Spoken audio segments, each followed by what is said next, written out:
বলছে নামাজের পরে দোয়া টোয়া নেই, উঠে পালিয়ে যাও। আরে খবর পৌঁছায় না। আরে এরকম বলে না, বলেনি। এখন তো আর খুলে দেখাবার সময় নেই, খুলে দেখাতাম।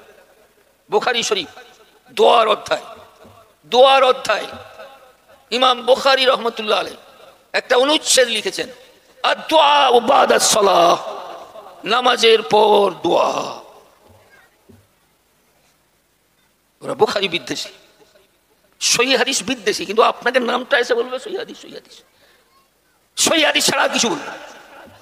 আর এই ভিডিওতে হুজুর বললেন যে তথাকথিত মুকাল্লিদ যারা নয় তারা নামাজের পরে দোয়া করাটাকে সঠিক বলে মনে করে না। তো আসুন আমরা এই কথাটার সত্যতা যাচাই করি। তিনি বারবার বলছেন যে বুখারী শরীফে ইমাম বুখারী রহমতুল্লাহ আলাইহি কিতাবুদ দাওয়াতে একটি চ্যাপ্টার এনেছেন এবং যার একটি অনুচ্ছেদ রয়েছে বাব দুআ বাদাস সালাহ, মানে নামাজের পরে দোয়ার অধ্যায়। এখানে হাসির বিষয় এটা যে তিনি শুধু পরিচ্ছেদ কিংবা অনুচ্ছেদের নাম পড়ে দিয়ে চলে গেলেন, যে অনুচ্ছেদের ভিতরে যে হাদিসগুলো রয়েছে সেই হাদিসগুলোর উল্লেখ তিনি করলেন এবং হাদিসটি পড়েও শোনালেন না। অথচ আপনারা জানলে অবাক হবেন এবং হাসবেন, সেই পরিচ্ছেদের ভিতরে আপনি যদি ঢোকেন তাহলে কি হাদিস দেখতে পাবেন জানেন? নবী আকরাম সাল্লাল্লাহু আলাইহি ওয়াসাল্লামের কাছে কিছু সাহাবা বললেন যে ইয়া রাসূলুল্লাহ, যারা আমির, যারা ধনবান ব্যক্তি তারা তো জান্নাত চলে গেল। তখন হুজুর পাক সাল্লাল্লাহু আলাইহি ওয়াসাল্লাম বললেন যে সেটা কীভাবে?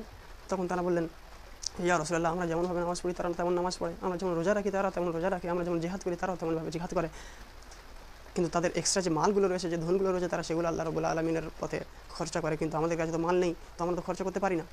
তখন হুজুর পাক সাল্লাল্লাহু আলাইহি ওয়াসাল্লাম তাদেরকে বললেন যে তোমরা নামাজের পরে 33 বার সুবহানাল্লাহ, 33 বার আলহামদুলিল্লাহ, 33 বার আল্লাহু আকবার পড়বে, তাহলে এতে তোমরাও তাদের সমকক্ষ হয়।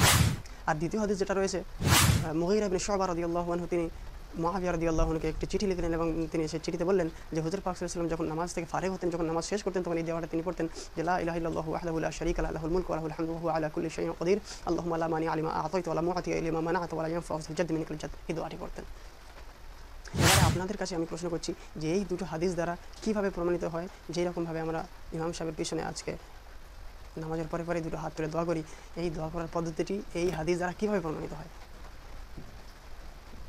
আমি আবারও বলবো যে আপনাদের কি লজ্জাও করে না এমনভাবে সাধারণ মানুষকে বোকা বানাতে? আপনি শুধু অনুচ্ছেদের নাম করে বেরিয়ে যাচ্ছেন, আর সেই অনুচ্ছেদের ভিতরে যে হাদিসটি কী রয়েছে সেই হাদিসটি পড়বেন না।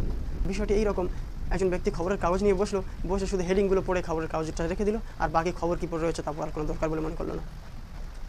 আপনাদের লজ্জা করা উচিত।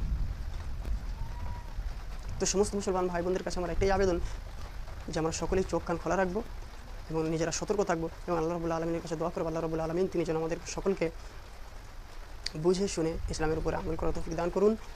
ওয়া মা আলাইনা ইল্লাল বালাগুল মুবিন।